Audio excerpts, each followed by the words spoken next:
Some people make more money in a single year than entire countries produce in the same time. We're talking billions, pocket change to the men and women running hedge funds. They're the hidden power players of global finance, capable of shaking stock markets, collapsing currencies. What is going on down here? I don't know. All of a sudden here, we started hearing screaming, buy, buy, buy. And even influencing governments. But behind the private jets, the $100 million mansions, and the billion-dollar art collections lies a darker reality. So what really are hedge funds? At their core, hedge funds sound simple. A group of wealthy investors pool their money together, hand it over to a manager, and expect massive profits in return. Unlike mutual funds, which are open to everyday investors, hedge funds are an exclusive club. To even step foot inside, you typically need at least $1 million net worth or a steady six-figure income. In other words, this isn't designed for the average person trying to save for retirement. Their reputation rests on one unwritten rule: never lose money. Hedge fund managers are expected to be the so-called wizards of Wall Street, pulling off trades that look impossible to outsiders. But here's the catch. They don't just make money by being smarter. They've built systems that guarantee profits even when they fail. And that's where things start to get controversial. Hedge funds don't need to be good at investing to make money. Why? Because of something called the 2 and 20 rule. Every hedge fund charges a 2% management fee on all the money they oversee, plus 20% of any profits. Sounds fair on paper, right? Except that 2% fee is guaranteed, whether they win, lose, or completely blow up your portfolio. Take Citadel, for example. They manage around $65 billion. Even if they lost every single trade in a year, that 2% fee alone would still bring in about $1.3 billion. Billion. With a B now, add the 20% cut of profits on top of that, and you start to understand why some hedge fund managers earn more in 12 months than Hollywood actors, tech CEOs, and superstar athletes combined. But the fee structure is only part of the story.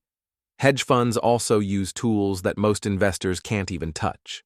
Short selling, betting on stocks to fall, leverage, borrowing huge amounts of money to multiply their gains, derivatives, complex contracts that can make or break fortunes overnight. And here's the dangerous part. These tools don't just boost profits, they also magnify losses. One wrong bet can wipe out billions. But for hedge funds, the risk is often worth it, because the fee system ensures the managers get rich no matter what.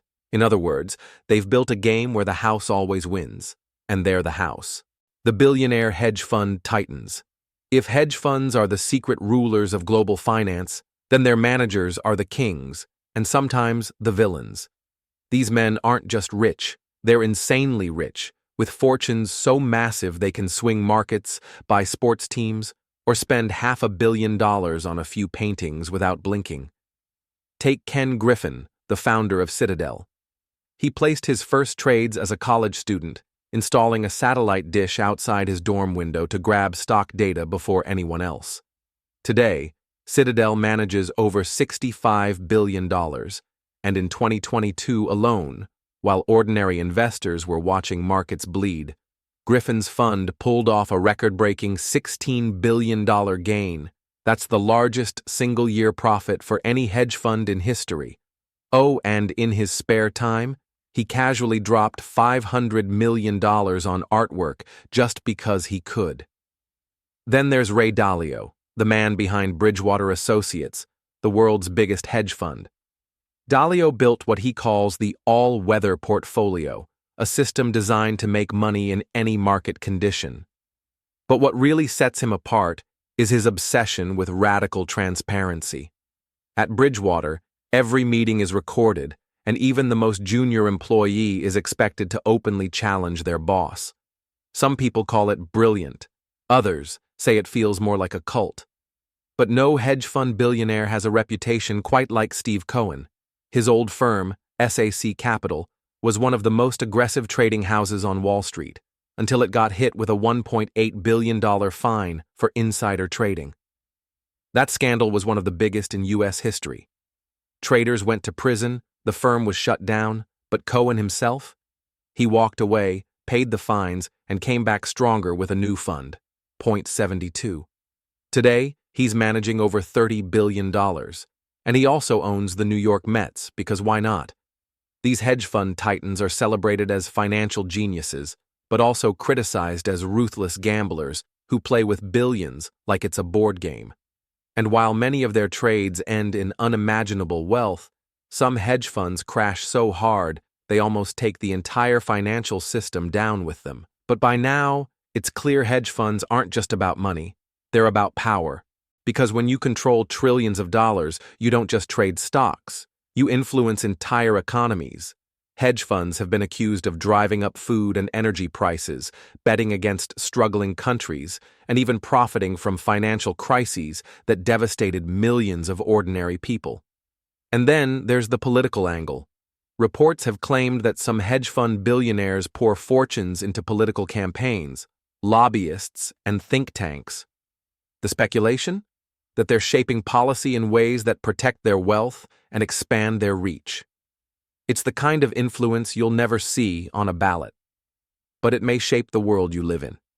The reality is that hedge funds live in the shadows. For every success story or high-profile billionaire, there are dozens of funds quietly pulling strings in ways the public will never see. Hedge funds are more than just investment firms. They're exclusive clubs where only the ultra-rich get a seat at the table.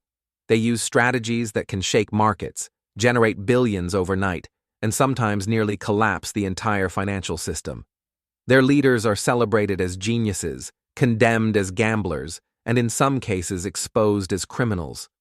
For every George Soros breaking the Bank of England, there's a long-term capital management almost breaking the global economy.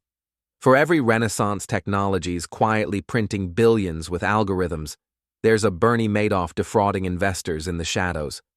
The truth is, hedge funds sit at a strange crossroads between brilliance and recklessness, innovation and manipulation. They represent both the brightest minds in finance and some of its darkest scandals. And maybe that's the point. Hedge funds don't just play the game. They write the rules, collect the winnings, and leave the rest of the world to deal with the fallout. So the next time you see headlines about a stock market crash, a sudden currency collapse, or a billionaire dropping $500 million on a painting, ask yourself, was it just chance, or was it another hedge fund quietly pulling the strings? Because whether we notice them or not, hedge funds aren't just investing in markets, they're shaping the world we live in,